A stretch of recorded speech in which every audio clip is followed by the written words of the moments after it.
Kelly Morrissey was a young girl who didn't like to stay home. She liked to hang out with her friends. June 12, 1984, Kelly walks to a payphone near a Shell gas station over on Merrick Road in Lynbrook and meets up with another one of her friends. And they make some phone calls. After that payphone, we don't know where Kelly went. Knowing Kelly, there is no way I believe she ran away. No. And then on November 10th, 1984, just 5 months later, Yes. Theresa Fusco disappears. Yes. And what is the initial thought? The initial thought is there might be a connection. Theresa worked at the, on Merrick Road in Lynbrook, Hot Skates. And for her to go to Hot Skates, she would have to walk in this direction down the street. Did you ever worry about her walking? No, I never really worried about her walking anywhere in the neighborhood. That evening, she apparently got fired. She's upset, and then she leaves. Wasn't she supposed to go to Lisa Kaplan's house? Yeah, her best friend, yeah. She was going to come to my house after she got off of work and sleep over. So it becomes like 9 o'clock. She's not there.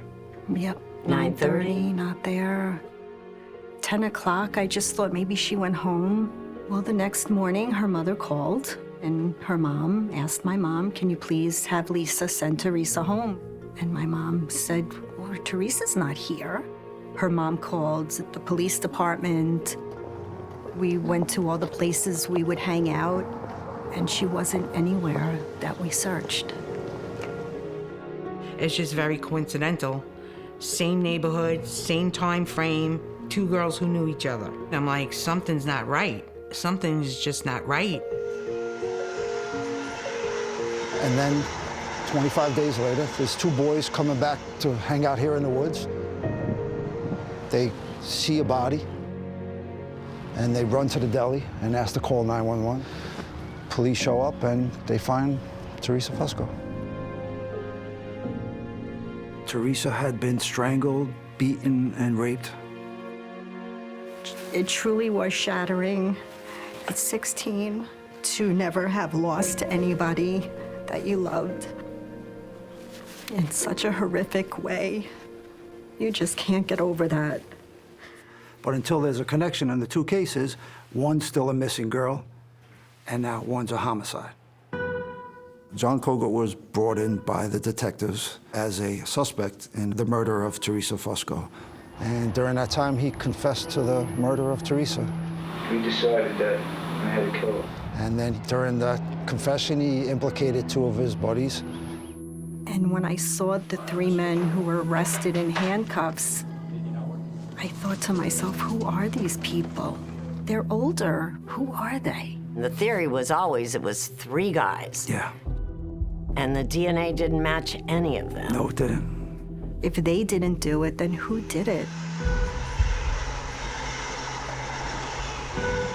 Today we arraigned 63-year-old Richard Bilodeau for the murder of Theresa Fusco.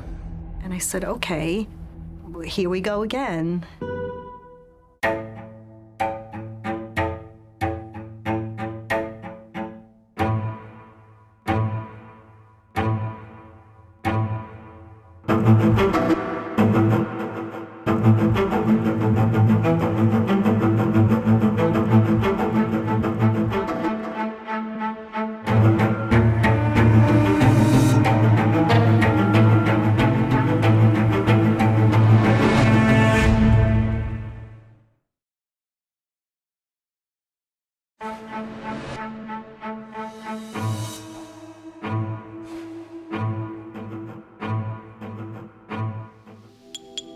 First, 15-year-old Kelly Morrissey vanished into the night.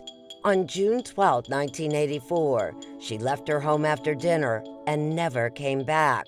5 months later, it was her friend Theresa Fusco. On November 10, 1984, the 16-year-old left her job at Hot Skates, a popular roller rink, never to be heard from again. 41 years ago, trying to find them was a different job. Police had to look for real footprints, not digital ones, and it was easy to vanish without a trace. Kelly Morrissey and Theresa Fusco were growing up in the suburbs of Long Island. Vicky Papagno lived around the corner from Kelly in Massapequa. She actually was the first person I ever smoked a cigarette with, was Kelly. I was from a divorced family. She was from a divorced family. We connected that way. She was like my sister I never had. When they were in junior high, Kelly's family moved about 10 miles away to Lynbrook. By then, Kelly had made some new friends. One of the first people that she met when she moved to Lynbrook was Theresa Fusco. Kelly's mother, Iris, and her then fiance, Paul Olmsted, watched the friendship develop. She was very good friends with Theresa, and so she made friends very easily. She met her friends at malls and in person. Kids roamed around freely. No one could keep tabs on each other 24/7. It was a different time, and Kelly Morrissey and Theresa Fusco were typical teens for 1984.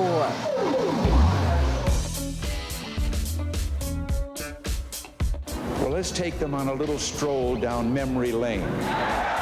That was the year Ronald Reagan was president. Ghostbusters and Footloose were the breakout hits. Madonna was climbing the charts, and fashion followed. It was the year Steve Jobs introduced something revolutionary. Hello, I am Macintosh. We didn't have cell phones, social media, so we were pen pals. We would get our stationery and we would just write back and forth, and that's how we communicated. When Vicky was visiting Kelly, she would sometimes hang out with Theresa, who also became her pen pal. Postmark 1982, from Lynbrook, New York, from Theresa Fusco. And it says, Dear Vicky, hi, what's up? Nothing much here. When are you going to visit Kelly again? When you do, call me, okay? How's all the boys there? They cute?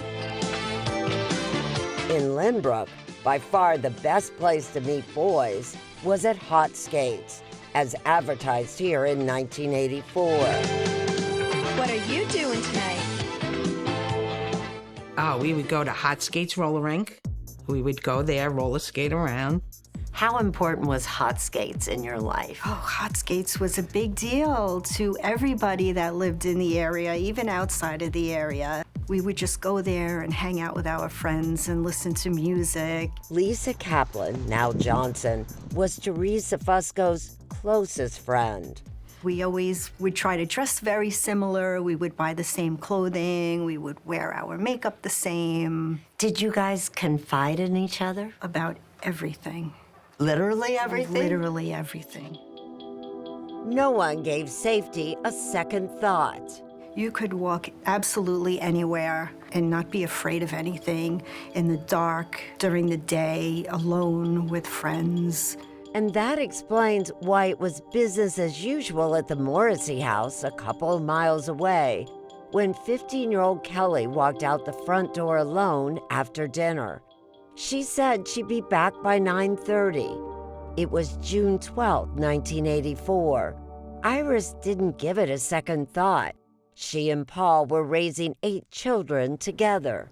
Somebody came in, I heard somebody in the kitchen yell down, I'm home, and okay. And you could hear doors opening and closing, kids coming in and out. And I took it was Kelly. It wasn't until the next morning when she didn't come down to go to school that I went down there and realized that her bed wasn't made and the clothes were still there and she hadn't come in. I mean, were you panicking at that point, Iris? Oh yeah, and then we called the police, but they told us that she wasn't missing 24 hours at that point and they really wouldn't take a report. On those days they waited.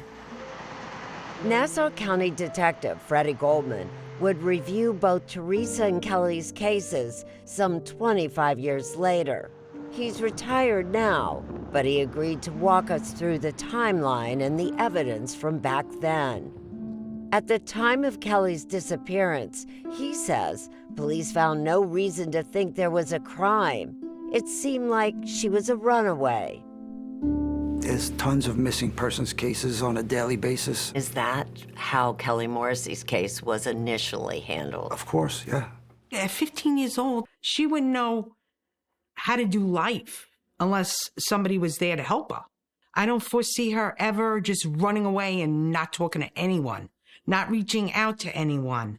So I knew it was serious from day one. Months went by with no sign of Kelly.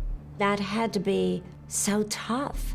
Oh, it was. I mean, everywhere I went, every child from the back looked like Kelly had stopped to look to see if it was Kelly. It was horrible. If Kelly had been written off as a runaway and not a priority, 5 months later, her case got a second look. It was November 10th. Theresa Fusco never showed up at Lisa's house for their sleepover. I thought maybe she went to somebody else's house, and so I called a few friends and said, you know, did Theresa come over? At that point, I still wasn't overly concerned. Theresa's parents were divorced. The next morning, her father, Thomas, had a scheduled visit and arrived at his ex's house to pick up his daughter. How soon did you realize that this was a problem? I know my wife and I looked at each other and said, something's not right here. We realized this is out of norm. What do we do now? When did you become really concerned? I became really concerned when she wasn't ready for school on Monday morning. We walked to school every morning. Why wasn't she there? Monday came and went. It would be almost a month before anyone knew what had happened to Theresa.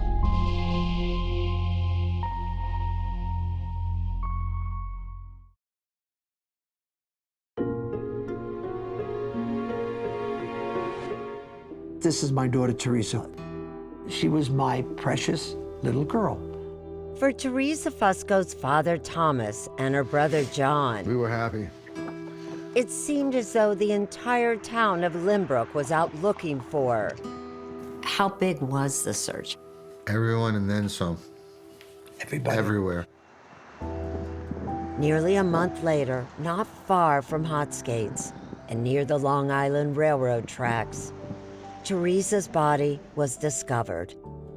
Beaten, raped, and strangled, buried under a pile of leaves and wooden shipping pallets.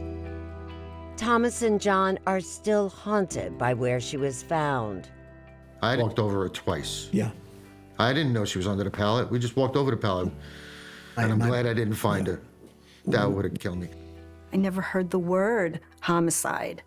So when 2 homicide detectives arrived at Lisa's house, she didn't yet understand what that meant. And they said, well, we think we found her. My heart started to race. I started to get excited, thinking, my God, thank God they found her. And then they told me that they found a body. At 16, it was life-shattering. When her body was found, it was a shock not just to the Limbrook community, but I think to all of Nassau County. Ann Donnelly would grow up to be the Nassau County District Attorney. But before that, she had a childhood a lot like Theresa Fusco's. I used to hang out at Hotskates when I was a kid. I was in college when it happened. It changed the way we saw the world back in the 80s. It changed all that. Not for the better. These are news articles I collected throughout the years on this case. 41 years later, Vicky Papagno keeps a sad scrapbook. It tells the story of losing her 2 friends, Theresa and Kelly. This one, which includes both of them, Limbrook girl missing second from the village. Kelly had been missing for nearly 6 months when Theresa was found. It's just too coincidental to me. I feel like whoever committed Theresa could have something to do with Kelly. You have 2 girls who went missing and then one who was murdered. Yep. I was afraid to be home alone at nighttime. It was frightening because we had no answers. Investigators on Theresa's case had very little to go on. No footprints, no fingerprints, no murder weapon.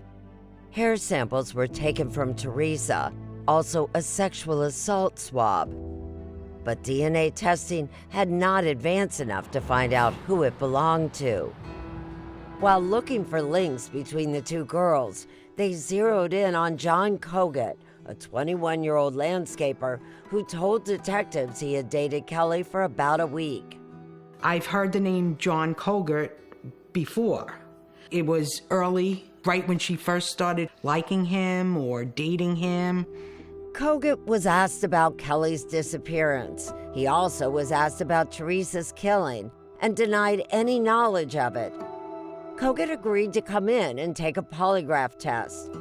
4 days later, he did, and police told him he failed it.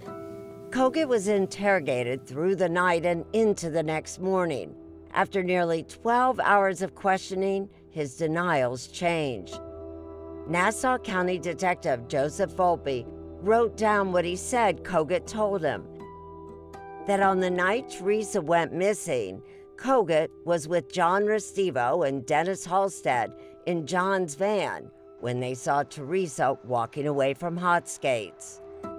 Dennis Halstead was known to investigators back then, says Freddie Goldman. He had had some minor brushes with police. Dennis Halstead had an apartment adjacent to the Shell gas station where Kelly was last seen at that payphone.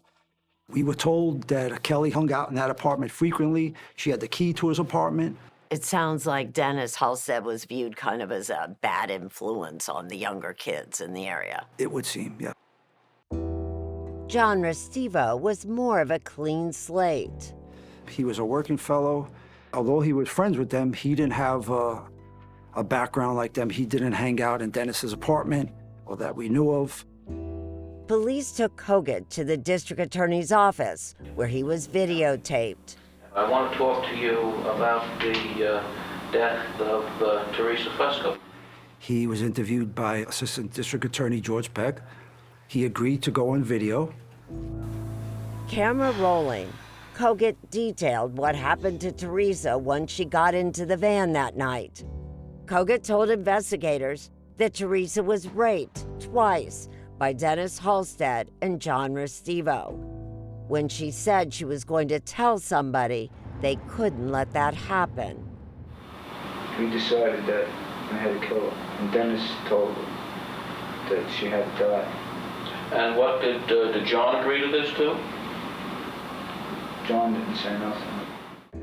And then John Kogut describes how he killed Theresa. And then what happened after you got the rope? I wrapped it around her neck twice, and then I tightened it like this, and then her body went limp.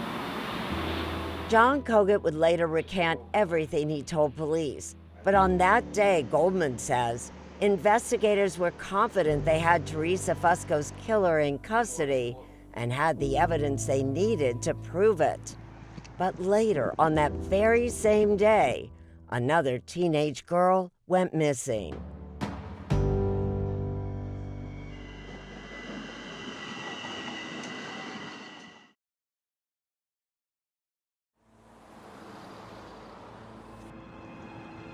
March 26, 1985, when 19-year-old Jackie Martarella didn't show up to start her shift at Burger King, her older brother Martin knew something was off.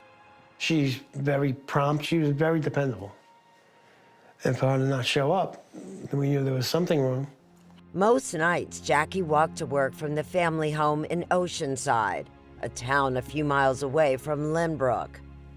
How would she get there? If she's walking, what was the route she would take to go to Burger King? Pretty much straight down Long Beach Road. Did you ever worry about her walking to Not work? really, no.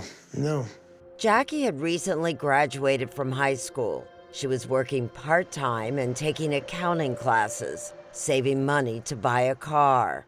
How would you describe your sister? Describe her? She was very girly. Complete with posters of teen pop stars on her bedroom wall. I remember Leif Garrett, whoever he was. I remember Leif Garrett.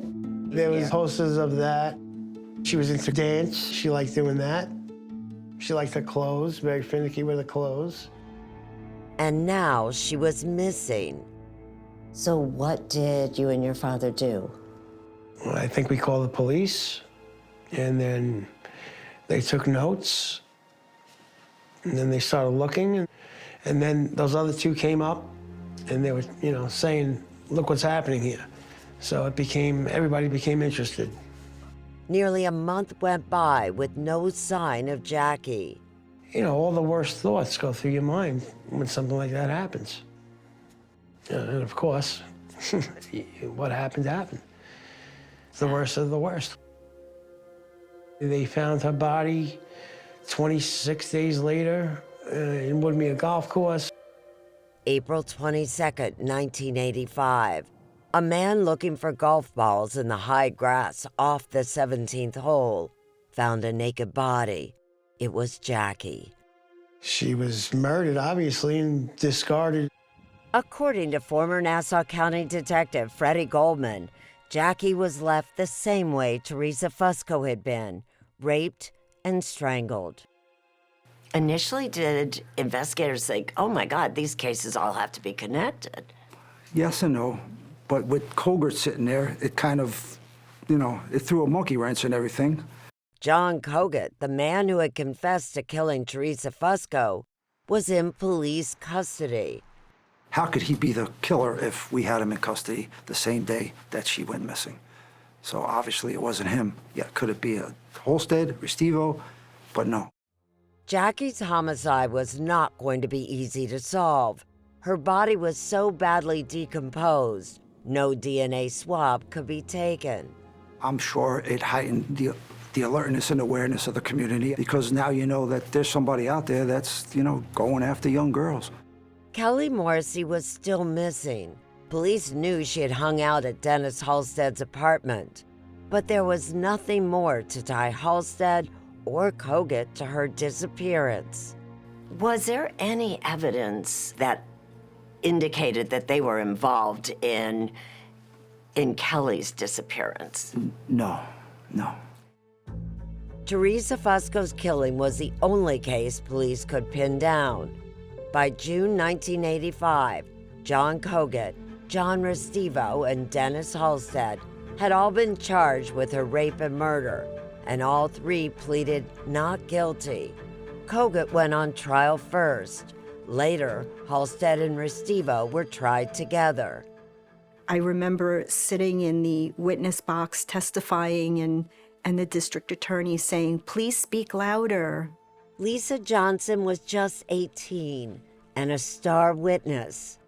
And here I am, sitting there very meek and timid and in a room full of strangers testifying about my friend who was killed. It was difficult. It still is difficult. John Colgert offered an alibi, and according to a New Yorker magazine investigation, the van police said was used in Theresa's abduction was actually out of commission and up on cinder blocks the day Theresa went missing. But two hairs belonging to Theresa that police say they recovered from the floor of Restivo's van were too powerful to ignore, and Colgert's detailed confession trumped everything. I wrapped it around the neck. By February of 1987, Colgert, Halstead, and Restivo had been convicted of the rape and murder of Theresa Fusco and sentenced to more than 30 years to life. It had by then been 2 long years for Theresa's dad. He and the rest of her family tried to move on. We thought, believing me, that there was time for closure. We had gone to parents of murdered children. We had support, and they were looking for support, and we were looking for support and closure. But there was no closure. What prosecutors had insisted was an airtight case against the three men was going to blow up spectacularly. In 2003, nearly 19 years after Theresa was killed, more sophisticated DNA testing became available. It told a different story. John Kogut, John Restivo, and Dennis Halstead's convictions were all overturned. Just 6 hours ago, after 17 years in prison, the murder-rape convictions of 3 Long Island men were overturned following stunning new DNA evidence. And new testing not only ruled out Kogut, Halstead, and Restivo, it pointed to someone else entirely, another unknown male. Everything Theresa Fusco's family and friends thought they knew about her killing and her killer was changing. Wait a second. There was investigations. We trusted the detectives. We trusted the police to do the right thing. How could they do this to us?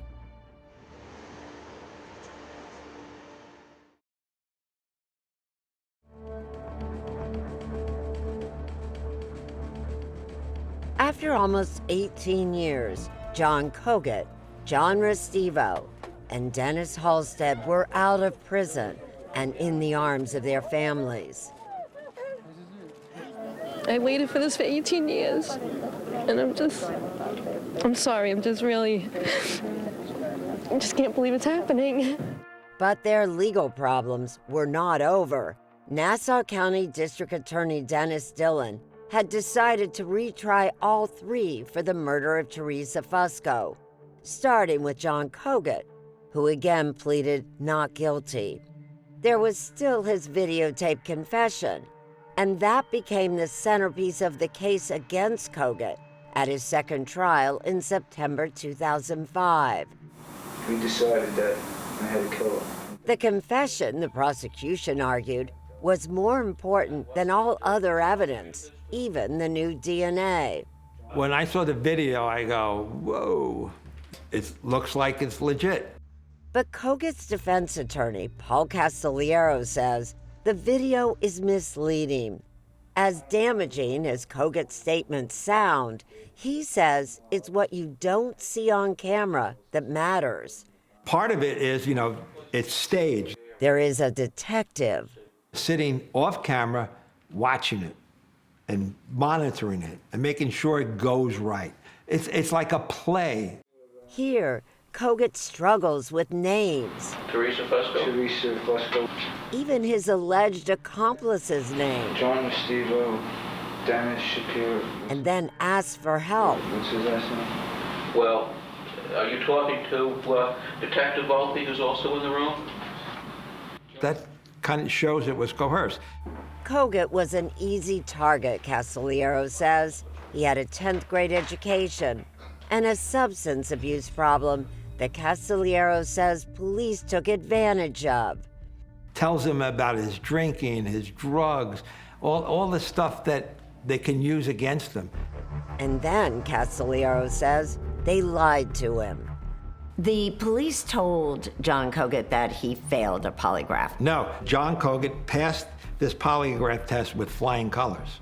And even though Kogut had already told police over and over that he had nothing to do with Theresa Fusco's killing, Castelliero says they convinced him he did. They told him he blacked out. He didn't remember. This is what you did. This is where you took her. I didn't even remember the next morning. Didn't remember what?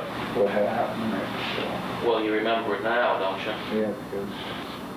By the time this video was recorded, Kogut had been in custody for 18 hours, interrogated for nearly 12 of them, and awake for almost 30. At some point in time, you want out, you give in.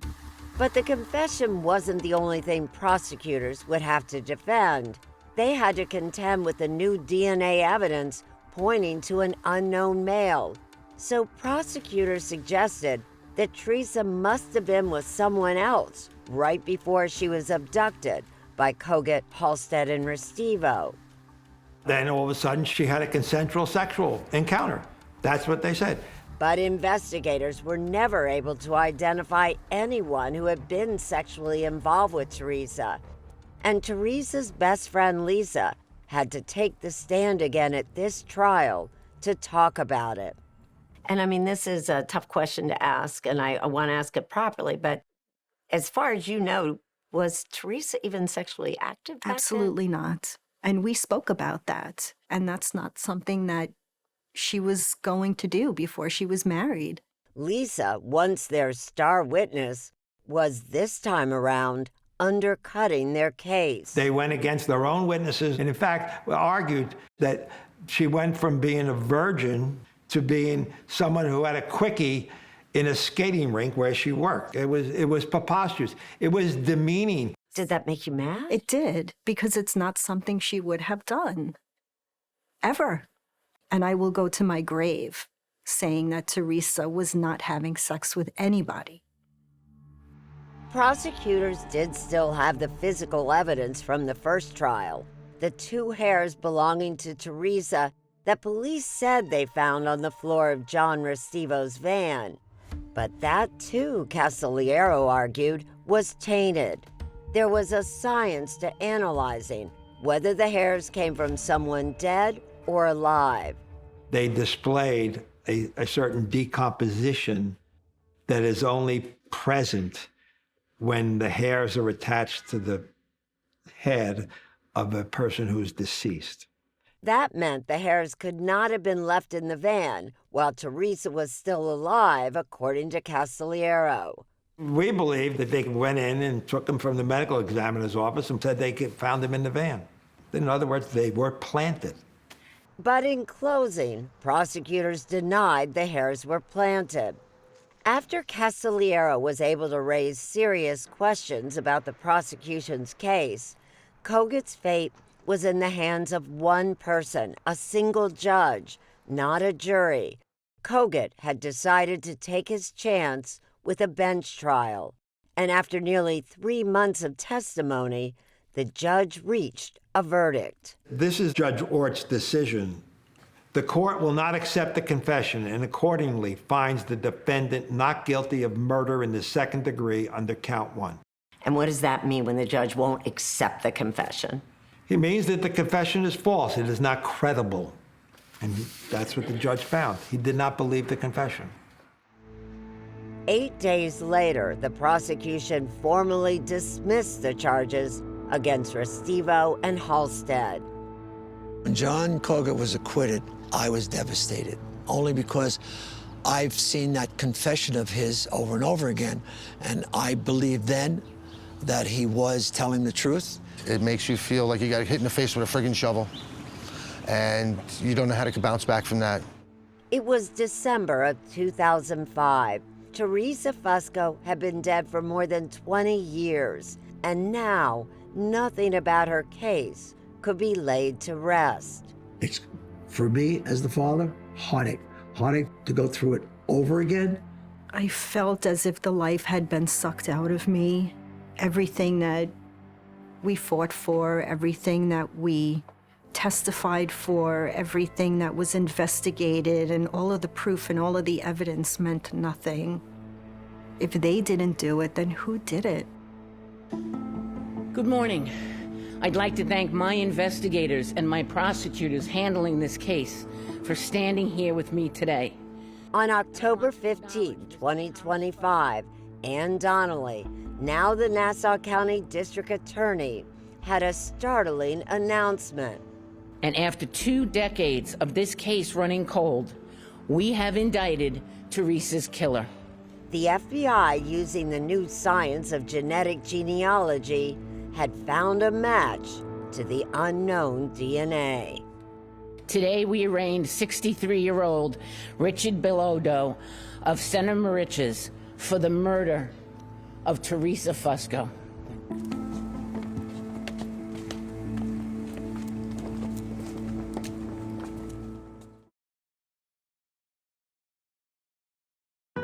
Nearly 41 years later, and thanks to genetic genealogy, Nassau County DA Ann Donnelly was sure they had finally found Theresa Fusco's killer. Teresa's life was violently stolen from her more than 40 years ago. But the past is never forgotten. Once the unidentified DNA sample was matched to 63-year-old Richard Bilodeau, surveillance began. A few months later, prosecutors say a straw in a discarded smoothie cup confirmed he was their man. Bilodeau has denied the charges. At the time of his arrest, he was working at Walmart stocking shelves. At the time of Theresa's killing, he was 23 and living close by. He was living with his grandparents. It's about 1 mile away from Hot Skates. It's about 1 mile away from the Fusco residence. He was a man who had seemingly always lived below the radar. Prosecutor Jared Rosenblatt. Had he ever been married? No. Does he have family or close friends He has a brother. that he's close to? I can't speak about how close they are. And does he have hobbies? Does this guy do anything other than go to work? I think he gambles on sports a lot. In interviews we conducted with Teresa's friends and family, no one recognized this defendant as someone who was ever associated with Teresa in 1984. Authorities wouldn't speculate about how Richard Bilodeau may have come in contact with Theresa Fusco, but DA Ann Donnelly says she knows he did. When you have a DNA match, 100% match, we got the guy. William Kephart and Daniel Russo, Bilodeau's defense attorneys, see it differently. What evidence are you aware of that connects Richard Bilodeau to the murder of Theresa Fusco? The DNA. That's it. That's it. And they don't find it convincing. It's being overstated and overvalued. And what's more, this district attorney's office, this police department, in 1985, stood before a court and said these 3 men did this. And they had an ample amount of evidence to prove it. Is that a concern that they're going to point to the fact that 3 men went on trial, were convicted for this crime? Yes, I would assume that's what they're going to say. But the difference now is we have science behind us, which they didn't have 40 years ago. And to me, you don't beat the scientific evidence. but at John Koget's retrial in 2005, the Nassau County DA's office had argued the opposite, that the unidentified DNA taken from Theresa was meaningless. The same DA's office stood up and said, we still believe, based on all of this evidence, that these men are responsible for Miss Fusco's death. So I don't know how now, in 2025, because you were able to put a name to that DNA, suddenly none of that matters anymore.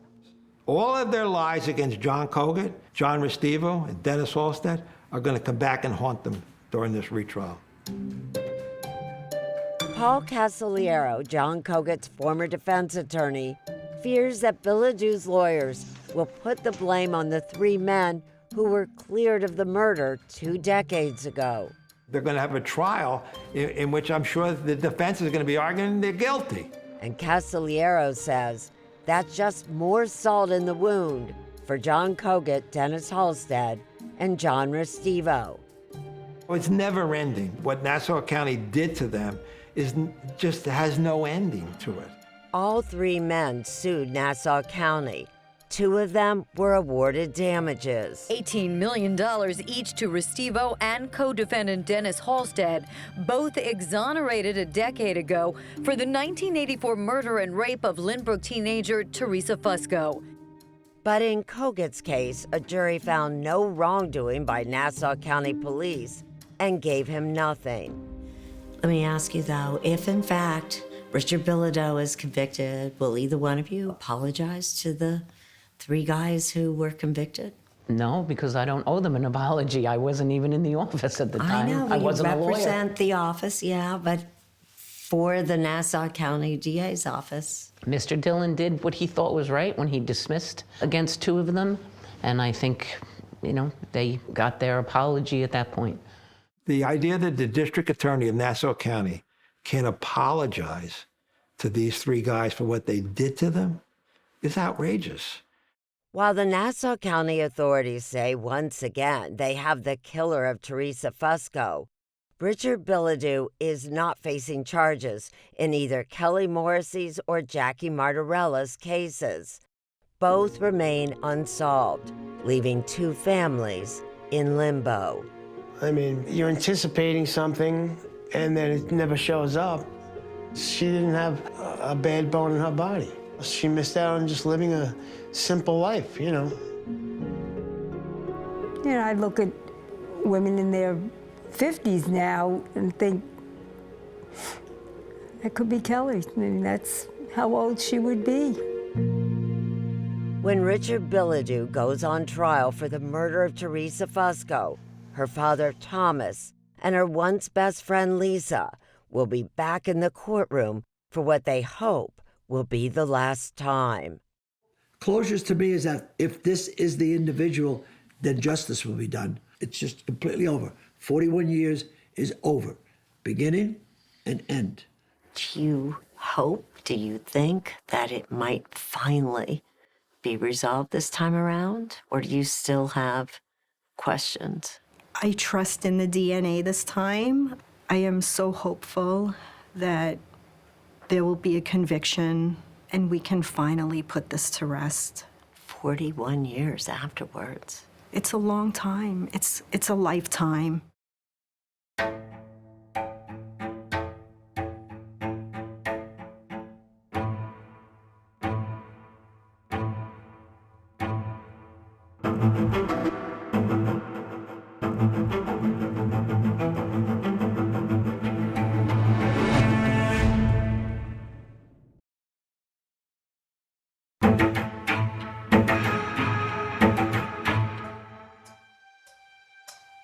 Welcome to Postmortem. I'm your host, 48 Hours correspondent, Anne-Marie Green.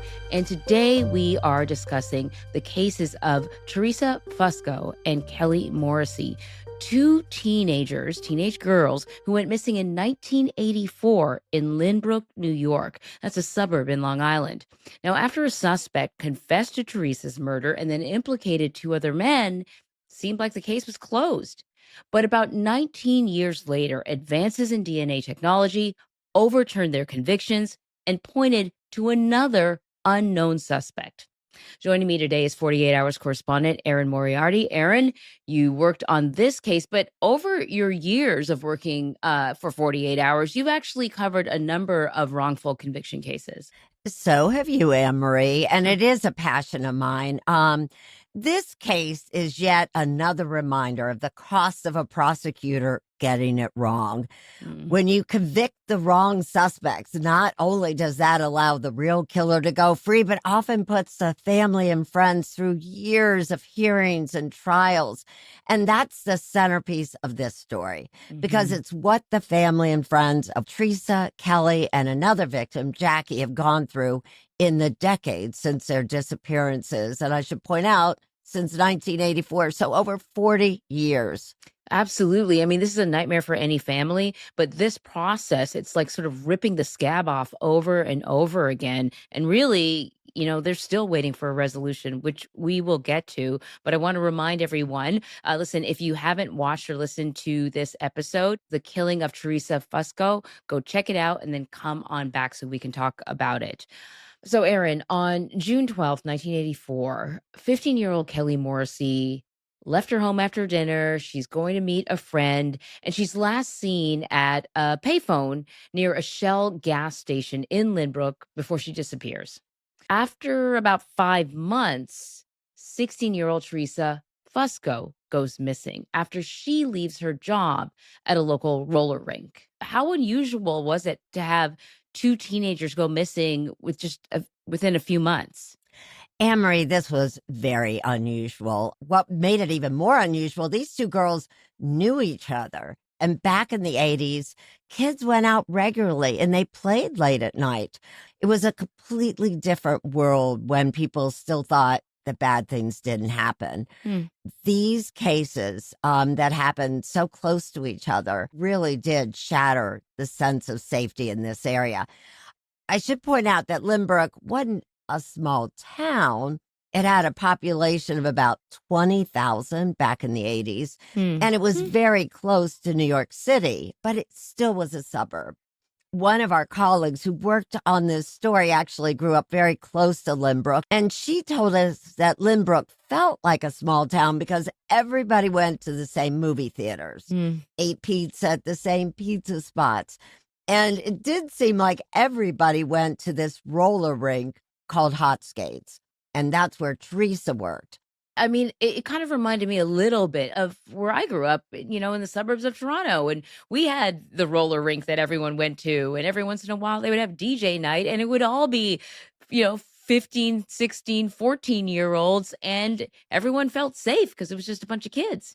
But, to talk about the case, when Kelly's mother, Iris, realizes that Kelly has not returned home, Iris and her husband, they call the police, and then the police tell them that because Kelly hasn't been missing for at least 24 hours, they're not going to take a report. Investigators believe she was just a runaway. They did not take the case that seriously, and they, at that time, found no reason to think that Kelly was a victim of a crime. Kelly was last seen on a payphone. And so our thought is, oh, well, why didn't the police find out who she was talking to? Well, data for the payphones back then were not easily tracked. Back in 1984, of course, there was no social media, digital footprints, right? No Ring cameras, no text messages, no cell phone tower pings that cops could trace. All of those things that we now kind of take for granted that help solve cases. Back then, it was boots on the ground. It was knocking on doors. It was word of mouth, physically retracing the last steps of a missing person. So, in fact, it wasn't until Theresa Fusco disappears that Kelly's case actually gets a second look. This is nearly 6 months after Kelly went missing. Theresa's body is discovered near Long Island Railroad tracks. She's been beaten, she's been strangled, she's been raped. And police start to look at the possible links between the two cases. That is when they zero in on John Kogut. He's a 21-year-old landscaper. Detectives say that he dated Kelly for about a week or so. And in the course of your reporting, I'm curious about whether you learned anything else about him. So they questioned him twice. The first time he denied any involvement or knowledge of either Kelly's disappearance or Theresa's murder. And then according to Kogut's former legal team, and I should point out these are not the lawyers who represented him back then, but represented him when he had a retrial. This is what they told us, that police picked up Kogut for a second round of questioning. They had asked whether he would be willing to take a polygraph, and he said yes. When they picked him up, he told them he had been drinking and smoking marijuana. The officers notified their higher-ups, but they were told to still bring him in for questioning.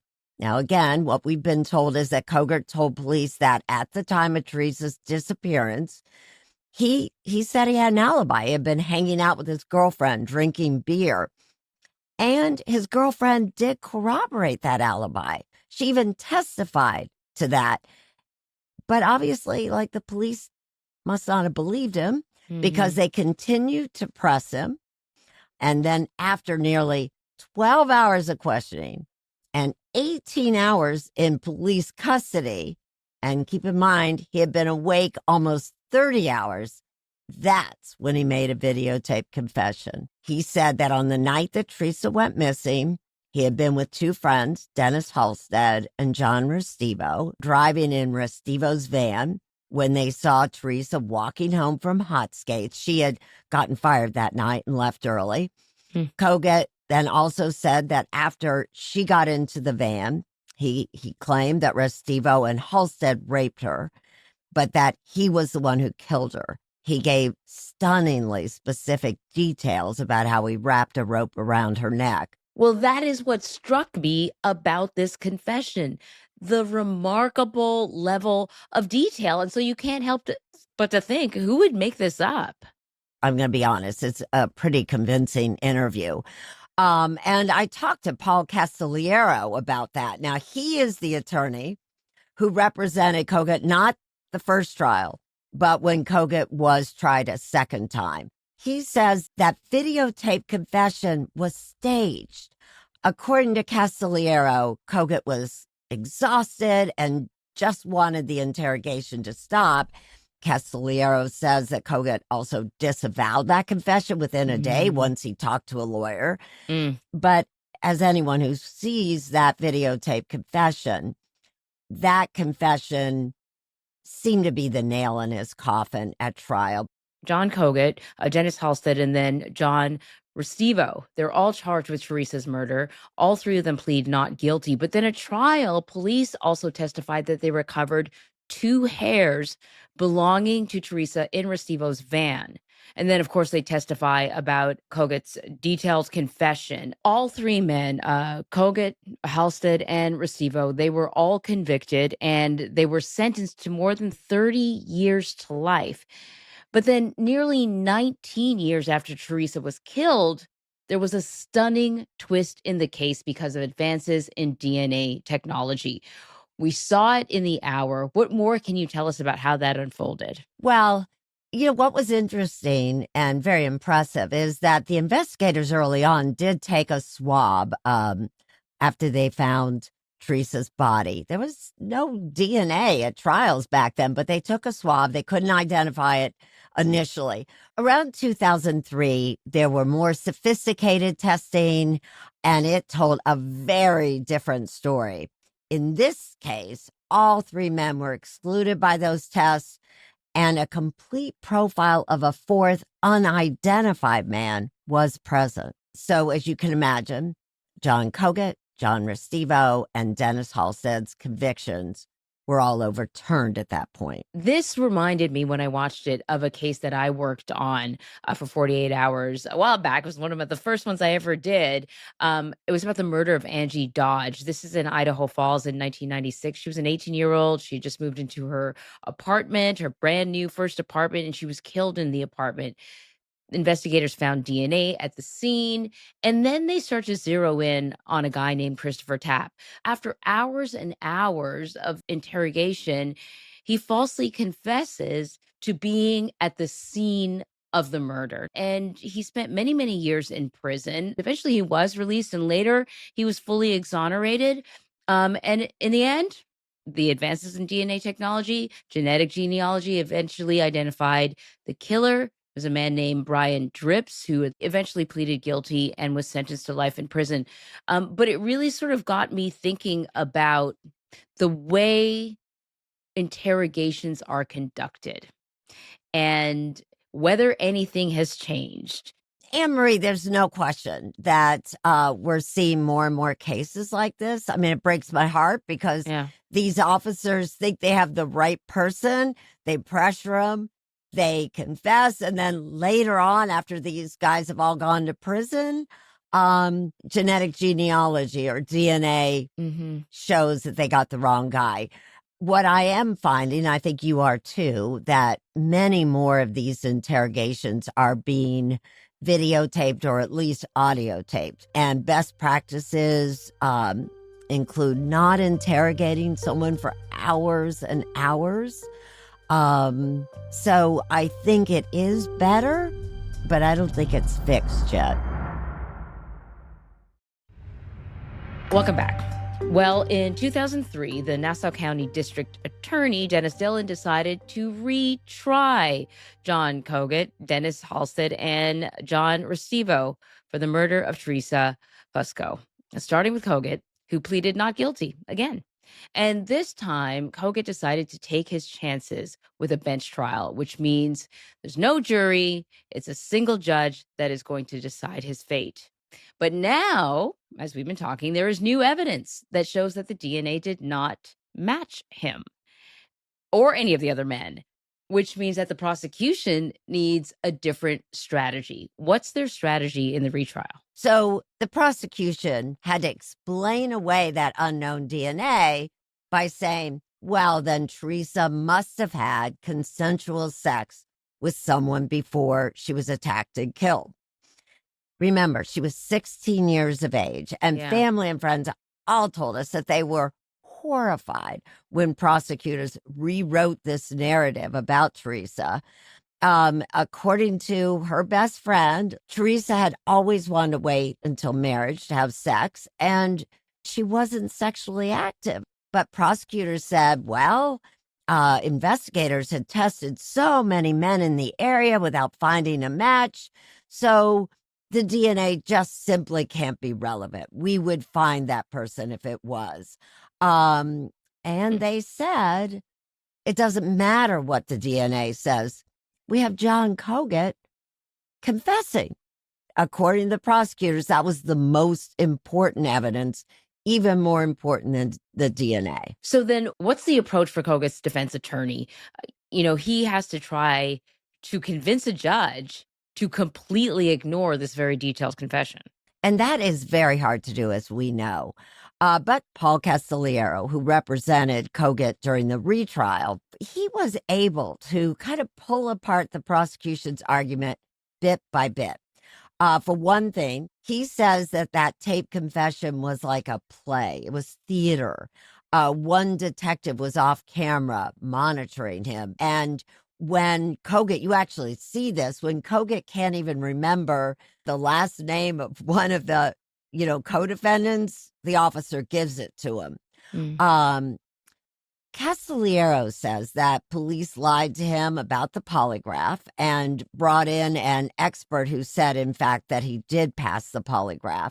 And then there was the issue, if you remember, those 2 hairs that the cops said that they had found on the floor of John Restivo's van. That sounded terrible. I mean, how would her hair end up in the van? Right. Well, Castelliero argued that there was testing that revealed that those hairs displayed this certain decomposition that is only present when the hairs are attached to a person who's dead. And so he argued that he believed that the police took the hairs, this is awful to hear, from the medical examiner's office, from the autopsy, and then put them in the car. Prosecutors, of course, denied that the hairs were planted. But when you read the judge's decision, he was persuaded by the defense. What's more, the judge found the confession not credible. So in the end, Kogut's gamble paid off by having just a judge and not a jury, because the judge found him not guilty of murder. And 8 days later, the DA dismissed the charges against Restivo and Halstead, and they were never retried a second time. All 3 men initially sued Nassau County and police officials. They lost. And then John Restivo and Dennis Halstead, they pursue a civil trial against Nassau County and police officials without John Kogut. And they are awarded $18 million each, essentially $1 million for each year that they spend behind bars. But Kogut receives nothing. Why did he receive nothing at all? Well, Anne-Marie, we can't absolutely say, but defense attorney Paul Castelliero believes that it was that confession that stopped him from getting money, but there's nothing in the record. I should point out that Kogut didn't go completely empty-handed. He did receive some money from a state fund, but it was much smaller than what his co-defendants got, Halstead and Restivo. I mean, I sort of understand, because kind of on one side, perhaps none of this would have happened to all 3 of them if he did not confess, right? But then kind of on the flip side is he is the one that had to endure all of these hours of this interrogation, not to mention spending all those years, nearly 2 decades behind bars for a crime he didn't commit. I'm glad he got a little something. Do we know how all 3 men are doing today? We wanted to interview all 3. All 3 did decline. Restivo, according to Castelliero, when he was convicted and went to prison initially, had stayed in touch with the girl he went to high school with, and she stayed a friend. And when he got out of prison, she was in Florida, and he went there, and from what I heard, he stayed there. But according to Barry Scheck, who co-founded the Innocence Project in New York, told me that to this day, Restivo still fears that the police could come back and arrest him. Think about that. Yeah. 40 years afterwards, you never really get your life back. On October 15th, 2025, this is nearly 41 years after Theresa Fusco was killed, Nassau County DA Ann Donnelly announces that they have indicted her killer thanks to the advances in genetic genealogy. And that unidentified DNA sample that was found was matched to a 63-year-old. His name is Richard Bilodeau, I think. Is it Bilodeau or Bilodeau? Because it's all right. written Bilodeau if you're a French speaker. Anyone who watches The Hour will know that I changed my pronunciation because everyone gave us different pronunciations. Right. The prosecutors told me it was Bilodeau. Okay. But when I interviewed the defense attorneys, they said it is Bilodeau, and the defense attorneys say that's how he pronounces it. Okay. And so I'm going with Bilodeau. But you do hear me in The Hour pronouncing it Bilodeau. Well, I mean, do we know anything about this person? How he could have, crossed paths with Theresa? Just anything? We don't know a lot. Remember, Emery, this is pre-trial. Nobody's sharing a lot. The prosecutors wouldn't reveal or couldn't reveal whether there was any evidence that Bilodeau and Theresa Fusco knew each other. None of her friends had ever heard the name. Even his own defense attorneys don't know much about him. They said he does like online gambling. What we do know from prosecutors is that the FBI matched the unknown DNA sample, the one that had always existed, to Bilodeau in 2024. They were able to confirm his DNA was a match after they obtained a discarded straw from a Slurpee cup that was connected to Bilodeau. At the time of Bilodeau's arrest, he had been working at a Walmart and he was stocking shelves. But at the time of Theresa's killing, he was 23, older than what she was, and living close by to her in Lynbrook. Bilodeau has pleaded not guilty. And if he doesn't take a plea deal and he does go to trial, then we're going to learn a lot more because the prosecution has, get this, 150 boxes of electronic discovery to go through. And then what about Kelly Morrissey? I mean, is there any kind of update or advance for her case and her disappearance? Anything? No. We had mentioned at the beginning of this podcast that Kelly Morrissey's initially had been viewed as a runaway. And now, according to retired Detective Freddie Goldman, it is now viewed as a homicide. And he said that officials do believe the cases might be connected, but we know that Bilodeau has not been charged in Kelly's case. And in the hour, we also learn about another victim. She's a 19-year-old. Her name is Jackie Martarella. She goes missing in March of 1985 in Nassau County. Her body is found. She has been raped. She's been strangled, just like Theresa Fusco. Are investigators looking at Bilodeau in connection with Jackie's case? Bilodeau has not been charged in the case of Jackie Martarella, but according to what we heard from Freddie Goldman, back then and even to this day, they had another suspect in mind. They brought him in for questioning, and he moved to the south of France, and that seemed to end the investigation. One of the things you mentioned at sort of the top of this is that this really underscores the kind of prolonged and protracted pain that families feel. Theresa's family thought they had some sort of resolution, and then nearly 2 decades later, that all blows up for them. What really struck me was talking to Theresa's friend, Lisa. She told me just how involved she had to be in this case. Keep in mind, so she testifies at Koget's original trial. She has to testify at Restivo and Halstead's original trial. there were other hearings that she said she also had to testify. Then Kogut is retried, and she's probably going to have to testify again if Bilodeau goes to trial. It's never ending. That's what Teresa's father told us. That's what Teresa's brother told us.